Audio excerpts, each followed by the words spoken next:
Good morning, everybody. It is August 2nd. This is Alison Crowe, the winemaker for Picket Fence Vineyards and Garnet Vineyards.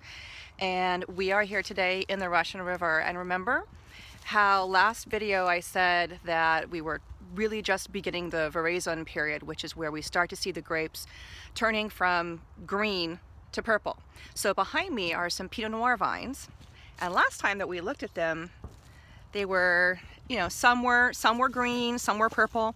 Let's take a closer look, and it looks like most everybody today is purple. Oh, here's one guy that he's right on the interior of the canopy. Oop, there's a leaf. Can you see that? There are still some green berries there. So, we're still going through the veraison process, but I can already tell the grape berries are bigger. They're still pretty firm, just beginning to soften up a little bit.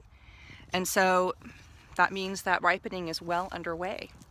So today I want to talk about how you tell if a grape is ripe. And this is going to be just part one because it's pretty complicated. There are a lot of factors, as you might imagine, that go into it. I always say that you use all of your five senses.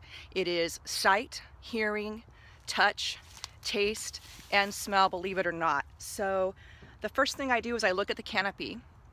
It's nice and green now, but as the season progresses and more heat comes into the vineyard, all the leaves will, especially all around the fruiting zone, they'll start to turn, kind of a little bit yellow. That is a very good indication that you're getting ready to be, ripening if you see a little bit of some yellow leaves. You don't want to let it go too far though.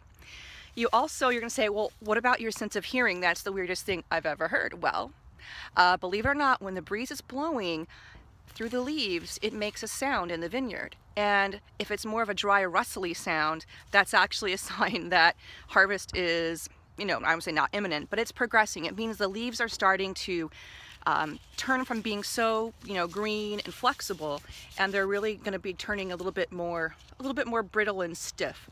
I know it sounds silly, but it's just part of the overall information that I take into consideration when I'm looking to see if a grape is ripe. What about touch? Well, touch is all about, is the berry soft? Is it really firm? And then as we progress, you'll see me do this where we're going to take one berry off. I don't know if you can see that. And we're going to do some assessments on this berry that we pick, and that's using your sense of touch. Next time we'll get into taste and smell, and we'll talk a little bit more about how to tell if a grape is ripe, because it's that season, it's harvest, it's exciting, and I hope you guys all have a great week. Bye.